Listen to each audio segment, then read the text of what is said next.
Hello बच्चों, कैसे हो आप सब। Good morning to all of you.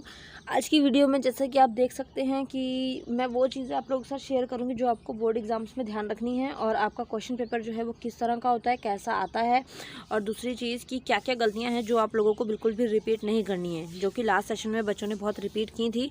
तो इस बार वो गलतियाँ आप लोगों ने नहीं करनी है, और पेपर किस तरह से लिखना है, क्या स्मार्ट वर्क करना है, इसी के ऊपर आज की वीडियो होने वाली है। तो वीडियो ध्यान से देखिएगा, बहुत इंटरेस्टिंग और बहुत हेल्पफुल वीडियो रहेगी। ठीक है, तो देखिए यहाँ पर आप देख सकते हैं कि यहाँ पर दोनों जो बोर्ड हैं उनके पेपर हैं। यहाँ पर मेरे पास ये सीबीएसई बोर्ड है और ये एचबीएसई बोर्ड है। ठीक है, अब इनमें आप लोगों को ध्यान क्या रखना है, ये एचबीएसई सीबीएसई चाहे जो भी हो, क्वेश्चन पेपर जो है वो सेम ही आता है। ठीक है ना। सबसे पहले यहाँ पर आपका रोल नंबर पुट होता है। यहाँ रोल नंबर देखिए लिखा ही हुआ है, तो आपको रोल नंबर यहाँ लिखना होता है। और उसके बाद यहाँ कोड दिया हुआ है, ऊपर सेट दिया हुआ है। तो सेट हो गया ABC करके 1 2 3 करके जैसे भी, तो वो आप लोगों के डिफरेंट आते हैं, सेम नहीं आते हैं। ठीक है ना। तो इस चीज़ का आप लोगों को ध्यान रखना है, सबके पास डिफरेंट सेट आएंगे और 4 सेट होते हैं ABCD। तो आप लोगों को उसमें भी टेंशन लेने की ज़रूरत नहीं है, बस 4 सेट होंगे। आपके पास जो भी आए, आपको बस पेपर सॉल्व करने से मतलब होना चाहिए, आपको उसके बारे में सोचना नहीं है ज़्यादा। ठीक है। अब फिर जो यहाँ पर जो इंस्ट्रक्शंस लिखी होती हैं ना, देखिए स्टार्टिंग में ही इंस्ट्रक्शंस लिखी होंगी क्वेश्चन पेपर में। आपको वो इंस्ट्रक्शंस अच्छे से पढ़नी है, देखना है कि कितने क्वेश्चन है टोटल, कितने टाइम जो है वो दिया जाएगा आप लोगों को, और कितनी शीट होंगी, क्या चीज़ें होंगी, सारी चीज़ें आप लोगों को दिखाई जाएंगी, बताई जाएंगी। तो आप लोगों को ये थोड़ा पढ़ लेना है। ठीक है। अब बात आती है कि मेन जब आप लोगों को पेपर शीट मिल जाएगी तो आप लोगों को क्या ध्यान रखना है। देखिए, जब आप लोगों को पेपर शीट मिल जाएगी तो पेपर शीट के अंदर जो पेजेस होते हैं वो 32 होते हैं। ठीक है, 32 पेजेस जो हैं वो काफ़ी इनफ हैं और बहुत सारे हैं। 12th वालों के लिए 32 होते हैं और 10th वालों के लिए 24 होते हैं आई थिंक, तो इतने ही। ठीक है ना। तो आप लोगों को इसका थोड़ा ध्यान रखना है। आपका पेपर जो है वो इन्हीं पेजेस के अंदर ख़त्म होना चाहिए, आपको एक्स्ट्रा शीट्स वो लोग नहीं देंगे। तो बेटा इस चीज़ का ध्यान रखना है कि एक्स्ट्रा पेपर नहीं मिलेगा। जैसे कई बच्चों को होता है कि हम और पेपर ले लेंगे अगर ये ख़त्म हो गया तो इसलिए एक्स्ट्रा शीट नहीं मिलेगी। इस चीज़ का बहुत ध्यान रखना है। दूसरी चीज़ क्या होती है कि आप लोगों को ओवर राइटिंग नहीं करनी है। ठीक है।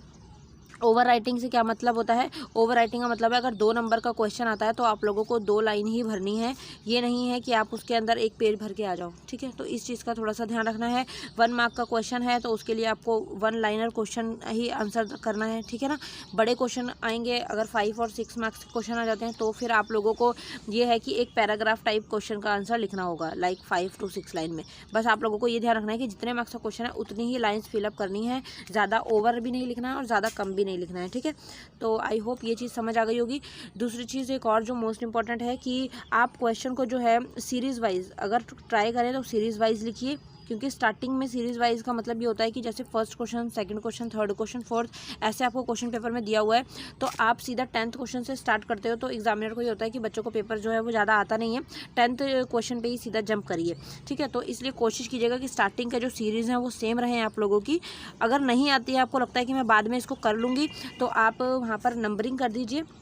ठीक है। अगर लगता है कि हाँ ये इतने मार्क्स का क्वेश्चन है, इतनी लाइन का बनेगा, तो उतनी लाइन छोड़ दीजिए, नंबरिंग कर दीजिए। ये कोशिश करनी है। अगर नहीं आता है तो इट्स ओके, कोई बात नहीं। आपको 5th क्वेश्चन आता है तो आप 5th क्वेश्चन से ही स्टार्ट कर सकते हैं अपने क्वेश्चन पेपर में। यहाँ पर आपकी आंसर शीट होगी, यहाँ पर आप लिख सकते हैं कि आंसर 5th। ठीक है, आंसर 5th करके यहाँ पर आप क्वेश्चन लिखना अपना स्टार्ट कर सकते हैं। दूसरी चीज़ एक और जो मोस्ट इंपॉर्टेंट होती है, जैसे ये आपकी आंसर शीट है, आपको इसके अंदर यहाँ पर जब आपने आंसर लिखा तो आपको यहाँ पर जब आप आंसर लिख रहे हो तो बिल्कुल भी कटिंग नहीं करनी है। इस चीज़ का ध्यान रखना है। अगर आपकी कटिंग हो गई तो आपको यूँ करके चमकानी नहीं है कटिंग। ठीक है, आपको जैसे आपने ये लिखा, जैसे आपने स्कूल लिखा और इसकी कटिंग, इसको कट करना है तो आपको ऐसे कट कर देना है। ठीक है, तो इस चीज़ का थोड़ा सा ध्यान रखना है, चमकाने वाली कटिंग बिल्कुल भी नहीं करनी है। दूसरी चीज़ जो मोस्ट इंपॉर्टेंट आती है कि अगर आपकी बाई चांस कटिंग हो भी जाती है तो एग्जामिनर इतना नोटिस नहीं करता है कि वो आपका एक एक वर्ड पढ़े। ठीक है ना। आपकी कटिंग हो गई को कोई बात नहीं, आप एज इट इज़ उसको लिखते चले जाओ। 1-2 वर्ड गलत भी हो जाते हैं तो कोई बात नहीं, इतना ज़्यादा कोई भी ध्यान नहीं देता है। ठीक है ना। तो इस चीज़ का थोड़ा सा ध्यान रखना है। जितनी शीट मिलेंगी उसी में आपको पेपर करना है, एक्स्ट्रा शीट नहीं मिलेंगी बेटा, तो इस चीज़ का भी थोड़ा ध्यान रखिएगा, अदरवाइज बाद में प्रॉब्लम ना हो। ओवर राइटिंग नहीं करनी है, कटिंग नहीं करनी है, और नंबर वाइज क्वेश्चन लिखने हैं। जो जिसका आंसर लिखोगे, चाहे आप 40th क्वेश्चन आंसर लिख रहे हो, लेकिन नंबर सही डालना है। ठीक है ना। अगर एग्जामिनर कन्फ्यूज़ होगा कि इस बच्चे ने तो नंबरिंग ही सही नहीं करी है, और अगर उसको क्वेश्चन पेपर देखने की बार बार ज़रूरत पड़ेगी तो वो आपके मार्क्स, वो आपके क्वेश्चन पर आंसर पर सीधा कांटा लगाएगा और आपको मार्क्स जो है वो उसके काट लेगा। ठीक है, तो पेपर साफ लिखना है, साफ साफ नंबरिंग दिखे, साफ साफ आंसर को नंबर दिखे कि ये आंसर का मैंने जो ये नंबर है ये यहाँ लिखा है और इसका आंसर ये है। ठीक है, कटिंग नहीं करनी है। तो इन चीज़ों का थोड़ा सा ध्यान रखना बेटा, जो मोस्ट इंपॉर्टेंट है आप लोगों के लिए, ठीक है।